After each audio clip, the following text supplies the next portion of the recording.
बालासोर में रेलवे पटरी पर आ गई।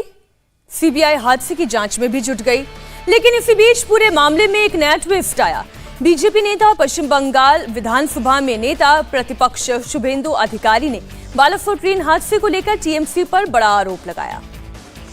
शुभेंदु अधिकारी ने बालासोर की घटना को टीएमसी की साजिश करार दिया है। शुभेंदु का कहना है कि ममता बनर्जी इतना घबरा क्यों रही, घटना दूसरे राज्य में हुई है, वो सीबीआई जांच से डर क्यों रही हैं। शुभेंदु अधिकारी ने आरोप लगाया कि टीएमसी ने कोलकाता पुलिस की मदद से रेलवे अधिकारियों की बातचीत टैप करवाई है।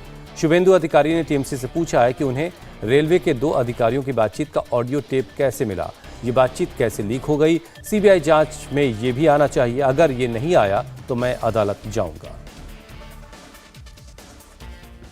আপনি ভাবতে পারেন দুটো রেল আধিকারিকের ফোনের কথোপকথন তৃণমূল ভাইরাল করছে। সিবিআই ইনভেস্টিগেশন হয়েছে, আমারও ডিমান্ড ছিল, আমি বালেশ্বরে দাঁড়িয়ে কালকে বলেছি। এবং সিবিআই ইনভেস্টিগেশনে এই কল রেকর্ডটা যদি ইনভেস্টিগেশনে না আনা হয়, আই এম ওয়েটিং, আমি ভুবনেশ্বরে গিয়ে সিবিআই অফিসে অ্যাপ্লিকেশন করব এবং অ্যাপ্লিকেশন রিসিভ করাবো। রিসিভ করার পরে আমি কোর্ট করব যে ওই তদন্তের আওতায় এই দুজন রেল আধিকারিকের ইম্পর্টেন্ট কনভারসেশন কি করে পায়, কলকাতা পুলিশের এসটিএপি কল রেকর্ড করেছে এবং তৃণমূলকে সাপ্লাই দিয়েছে। ইনভেস্টিগেশনের মধ্যে এটা আসা উচিত কোত্থেকে এই দুজন আধিকারিকের কল রেকর্ড পেয়েছে। আমি ছাড়ার লোক নই। बीजेपी नेता शुभेंदु अधिकारी टीएमसी के जिस ट्वीट की बात कर रहे हैं वो बीजेपी नेता कुणाल घोष ने किया है। कुणाल घोष ने अपने इस ट्वीट में रेलवे के 2 अधिकारियों की बातचीत का ऑडियो शेयर किया है, जिसमें दावा किया जा रहा है कि हादसे के वक्त सिग्नल तो मेन लाइन की था, लेकिन पॉइंट लूप लाइन की तरफ था। कुणाल घोष ने अपने ट्वीट में दावा किया कि ये रेलवे के 2 बड़े अधिकारियों के बीच की बातचीत है। ऑडियो की सत्यता की पुष्टि तो हम नहीं करते, लेकिन ये जांच के दायरे में है। और इस वक्त हमारे सहयोगी टी राघवन बालासोर से लाइव जुड़ गए हैं। राघवन से हम सीबीआई की जांच को लेकर जुड़े हुए सवाल भी जानेंगे, इनका जवाब भी तलाशने की कोशिश करेंगे कि कितनी सदस्यीय टीम है, जांच के दायरे में कौन कौन है, किन किन से सवाल जवाब होंगे। राघवन, सीबीआई की टीम पहुंच चुकी है, इधर बंगाल में साजिश के तार भी तलाशे जा रहे हैं, आपके पास क्या डिटेल इनसे जुड़ी हुई?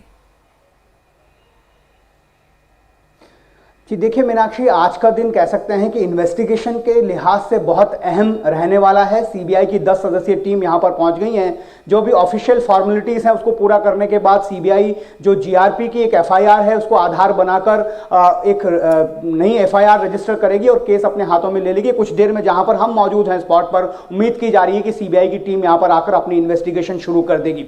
बड़ा सवाल यह है कि क्या एक मानवीय भूल है या फिर किसी साजिश के तहत इसे अंजाम दिया गया, जिसका जिक्र आप भी कर रही थी। ये पता करना सीबीआई का काम है। रेलवे के अधिकारी जिनसे हमारी लगातार बात हो रही है, उनका यह कहना है कि हम चाहते थे कि एक प्रोफेशनल एजेंसी इस पूरे मामले की जांच करे, यही वजह है कि इसकी जांच सीबीआई को सौंपी गई है।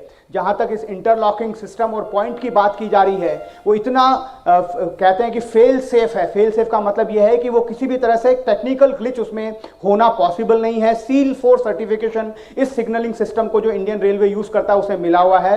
100% सेफ्टी के बाद ही सील 4 का सर्टिफिकेशन सिग्नलिंग सिस्टम को दिया जाता है। ये वर्ल्ड वाइड पैरामीटर्स हैं जिस पर रेलवे भी खरी उतरती है। तो ऐसे में ये बहुत हद तक पॉसिबल है कि किसी ने इस इंटरलॉकिंग इलेक्ट्रॉनिक सिस्टम जो है उसके साथ और पॉइंट के साथ छेड़छाड़ की है। एक मानवीय छेड़छाड़ इसमें हुई है, वो मानवीय भूल है या साजिश है, इस बात का पता अब सीबीआई लगाएगी। राघवन, और इस ट्वीट के बारे में आपके पास क्या जानकारी?